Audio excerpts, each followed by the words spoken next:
আমি ইন্দ্রাণী শুরু করছি আজকে। কাঠগড়ায় দাঁড়িয়ে নিজেই নিজের সওয়াল করা নতুন কিছু নয়, বেআইনিও নয়। আইনের ধারা অনুযায়ী করা যায়। বহু স্বাধীনতা সংগ্রামী নিজেই নিজের সওয়াল করেছেন, বহু অপরাধী নিজেই নিজের হয়ে সওয়াল করেছেন। স্বাধীনতা সংগ্রামীদের মধ্যে গান্ধীজি সমেত যারা নিজের হয়ে ওকালতি করেছিলেন তাদের অনেকেই ছিলেন আইনজীবী। আবার ভগৎ সিং এর মতো বিপ্লবী, যিনি আইন নয় সেদিন স্বাধীনতা সংগ্রামের কথা মানুষের কাছে পৌঁছে দিতেই নিজেই সওয়াল করতে নেমেছিলেন। আবার কুখ্যাত অপরাধী সিরিয়াল কিলার চার্লস শোভরাজ জেলে থেকে রীতিমতো আইন পড়েই নিজেই নিজের হয়ে সওয়াল করেছেন। নিশ্চিত মৃত্যুদণ্ড থেকে বেরিয়ে এসে জেল খেটে এখন মুক্ত। সেই আইনি সুযোগই নিতে চেয়েছেন কলকাতা টিভির সম্পাদক কৌস্তুভ রায়। কারণ আমরা সবাই জানি এটা তো আইনের লড়াই নয়, এটা বিশুদ্ধ রাজনীতি, এটা বিরোধিতার পুরস্কার। তিনি সেই বিরোধিতাকেই আরেক স্তরে নিয়ে যাবার জন্যই আদালতের কাছে এই প্রার্থনা করেছেন। দুর্নীতির অভিযোগে জেলে থাকা একজনও কি এই সাহস দেখাতে পারবেন? তিনি বিচারকের সামনে দাঁড়িয়েই বলেছেন, আমাকে হ্যারাস করার চেষ্টা করা হচ্ছে, এটা এক লিগ্যাল ডিফেক, মানে এক সাজানো ষড়যন্ত্র। এবং উনি সাফ জানান, আমি জামিন চাইছি না, জামিনের আবেদন করছি না, কেবল আদালতকে জানাতে চাই যে দেশের এক ভিজিলেন্স এজেন্সি দেশের সরকারের রাজনৈতিক বিরোধীদের বিরুদ্ধে ষড়যন্ত্র করছে, আমিও সেই ষড়যন্ত্রের শিকার মাত্র। জামিন নয়, বিচার চাইছি। আসমুদ্র হিমাচল আমাদের দেশের প্রত্যেক বিরোধিতাকেই সরকার এভাবেই স্তব্ধ করতে চায়। তার বিরুদ্ধে বিরোধিতার ওই স্বরকে আরো জোর করার জন্যই উনি যা বলেছেন সেটাই বিষয় আজকে। আমি নিজেই আমার সওয়াল করতে চাই। কৌস্তুভ রায়। 200 দিন অতিক্রান্ত। আমাদের কলকাতা টিভির সম্পাদক ও কর্ণধার কৌস্তুভ রায় জেলে বন্দি করেছে ইডি।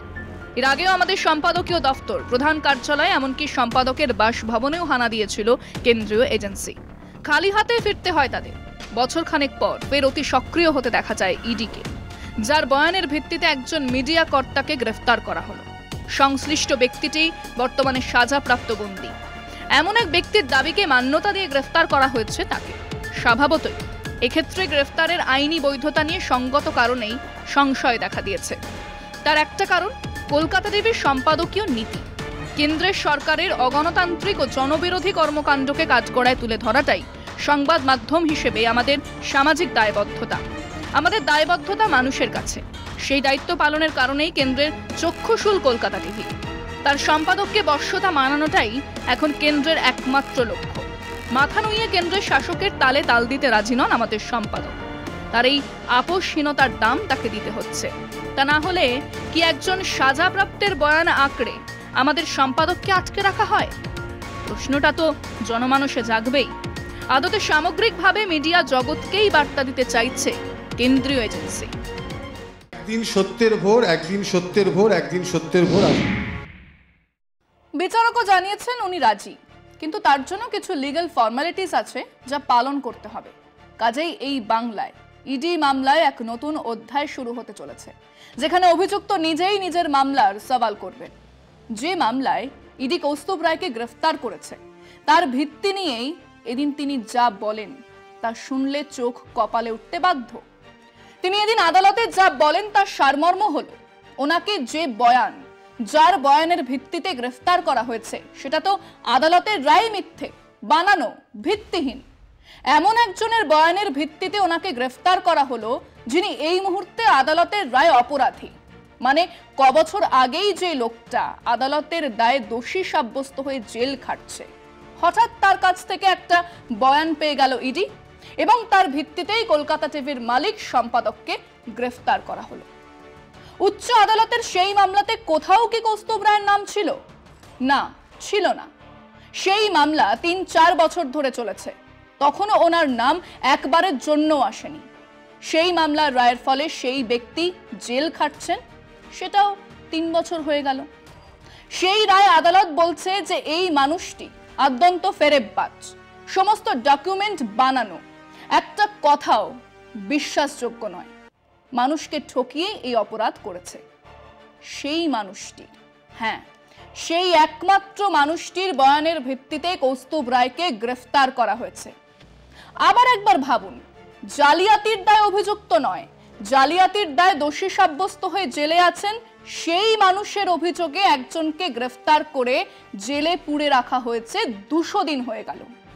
সেই ভিত্তিহীন অভিযোগের অপরাধে অভিযুক্ত কৌস্তুভ রায় আদালতে গিয়ে বলছেন অনেক হয়েছে, এটা আইনের বিষয় নয়, এটা রাজনীতির বিষয়। আমাকে গ্রেফতার করে রাখা হয়েছে রাজনৈতিক কারণে, আমাকে হ্যারাস করা হচ্ছে। এবার আমি আদালতে দাঁড়িয়ে আমার কথা নিজেই বলবো। আমরা আমাদের দর্শকদের কাছে প্রশ্ন করেছিলাম, একজন সাজাপ্রাপ্ত অপরাধীর বয়ানের ভিত্তিতে আমাদের চ্যানেলের সম্পাদক আজ 200 দিনেরও বেশি জেলেই আছেন। ইডির এই গ্রেফতারি কি আসলে স্বাধীন সংবাদ মাধ্যমকে ভয় দেখানোর জন্যই করা হচ্ছে? এই গ্রেফতারি দিয়ে কি আসলে বিরোধীদের মাথা নোয়ানোর চেষ্টা করা হচ্ছে? শুনুন মানুষজন কি বলছেন। সংবাদ মাধ্যমের যে মালিক তাকে ধরে এইভাবে আটকে রাখাটা আমার মনে হয় সেই গণতান্ত্রিক দেশে, স্বাধীন দেশে এরকম করা ঠিক নয়। যে কোনো সাংবাদিকেরই একটা অধিকার আছে সব কিছু করার। বিনা বিচারে কাউকে এখন অবধি 200 দিন ধরে আটকে রাখা, এটাকে আমরা মনে করি যে সংবাদ মাধ্যমের উপর একটা আঘাত।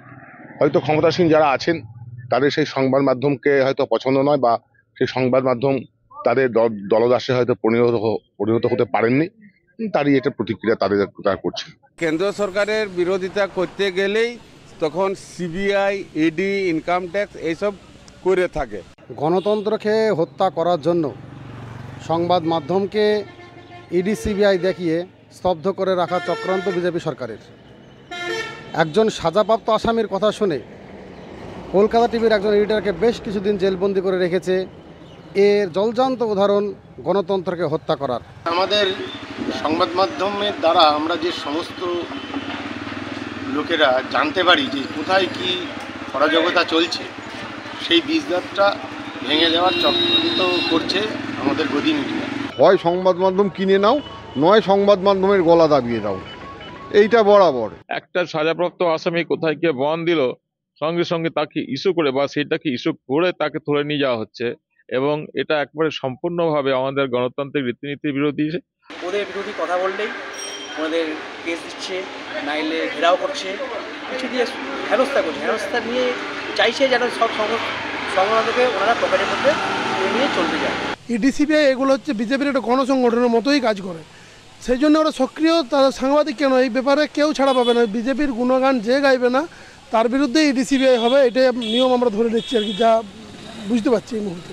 যারা নিরপেক্ষভাবে মানুষকে এই জিনিসগুলো যোগান দেয় তাদের অনেক ক্ষেত্রে দেখা যাচ্ছে যে সরকারি প্রতিষ্ঠানের বিরুদ্ধে হয়ে যাচ্ছে। ঠিক তখনই কিন্তু তারা রাগান্বিত হচ্ছেন এবং সংবাদ মাধ্যমকে এবং সেই সাংবাদিকের কণ্ঠকে রুদ্ধ করবার জন্যে আপ্রাণ চেষ্টা চালিয়ে যাচ্ছে।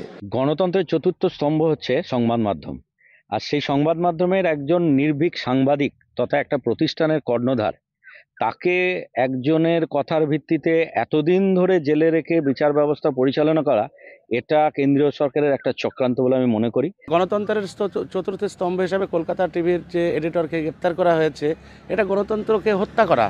এই বিজেপি ষড়যন্ত্রকারী বিজেপি, তারা ইডি দিয়ে বিভিন্নভাবে গণতন্ত্রকে হত্যা করছে। ওনাদের প্রতি যে খবর দেখাবে তাহলে ওটা ভালো। যদি সংবাদ মাধ্যম সঠিক যদি খবর দেখায়, তাহলে এই বিজেপি সরকার, মোদী সরকারকে এটা পছন্দ হচ্ছে না। পারে নিশ্চয়ই হতেই পারে, না হলে আজকে ওনাকে অ্যারেস্ট করবি কেন? সারা ভারতবর্ষে এখন সংবাদ মাধ্যমগুলোকে একেবারে রাজনৈতিকভাবে প্রভাবিত করা হয়েছে। সেইখানে দাঁড়িয়ে নিরপেক্ষ কোনো সাংবাদিক যদি কাজ করতে চায়, তাকে তো কিছুটা সমস্যার সম্মুখীন হতেই হবে। বিজেপির গুণগান গাইলে ঠিক আছে, আর বিজেপির যদি কোনো গুণগান না হয় তো ইডি, সিবিআই পিছনে লেগেই থাকবে। সংবাদ মাধ্যম হচ্ছে গণতন্ত্রের ভিত। তারা সমাজে সত্য কথাটাকে তুলে ধরে এবং সেটা বলে। সেইটাকে করতে গিয়ে কেউ যদি আহত হয়, নিহত হয়, তাহলে এটা দুঃখজনক, বা কেউ যদি গ্রেপ্তার হয়, সেটা একদমই হওয়া উচিত নয় বলে আমি মনে করি। সংবাদ মাধ্যমকে ইডি, সিবিআই দিয়ে ভয় দেখানো হচ্ছে। সংবাদ মাধ্যম যেটা হচ্ছে ভারতীয় সংস্কৃতির, ভারতীয় সংবিধানের একটা চতুর্থ স্তম্ভ। এই স্তম্ভকে যদি স্তব্ধ করা যায় তাহলে দেশের সংহতি নষ্ট হবে, দেশের ইন্টিগ্রিটি নষ্ট হবে। এই অবস্থাতে যে সরকার এইগুলা করছে সম্পূর্ণভাবে বেআইনি হচ্ছে। মানুষের শাশ্বত বিশ্বাস একদিন সূর্যের ভোর হবেই, একদিন মিথ্যা হেরে যাবে, স্বৈরাচারের পতন হবেই, নিরন্ধ্র নির্মম পতন। কিন্তু তা তো এমনিই হবে না। মানুষের ঐক্যবদ্ধ শক্তি রুখে দিতে পারে স্বৈরাচারকে, ইতিহাস সেই কথাই বলে। কৌস্তুভ রায় জেলে, বেশ হয়েছে, দেখ কেমন লাগে বলে নিরাপদ দূরত্বে যারা আছেন তাদের মনে করিয়ে দিই জার্মানির এক ধর্মযাজক মার্টিন নেমলারের কবিতা। যখন ওরা প্রথমে কমিউনিস্টদের জন্য এসেছিল আমি কোনো কথা বলিনি, কারণ আমি কমিউনিস্ট নই।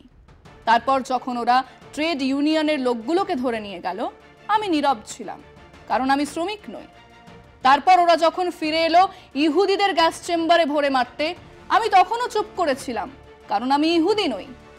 আবারও আসলো ওরা ক্যাথলিকদের ধরে নিয়ে যেতে, আমি টু শব্দটি উচ্চারণ করিনি, কারণ আমি ক্যাথলিক নই। শেষবার ওরা ফিরে এলো আমাকে ধরে নিয়ে যেতে, আমার পক্ষে কেউ কোনো কথা বলল না, কারণ কথা বলার মতো তখন আর কেউ বেঁচে ছিল না। 200 দিনের ওপরে আমাদের সম্পাদক জেলে, অন্যায় অভিযোগে প্রতিবাদ করুন। আমরা জামিন চাইছি না, আমরা মুক্তির আবেদনও করছি না, আমরা চাই justice for Kolkata TV, justice for Kaustubh Roy. আজকে পর্যন্তই। দেখতে থাকুন কলকাতা টিভি, রাত দিন 7 দিন।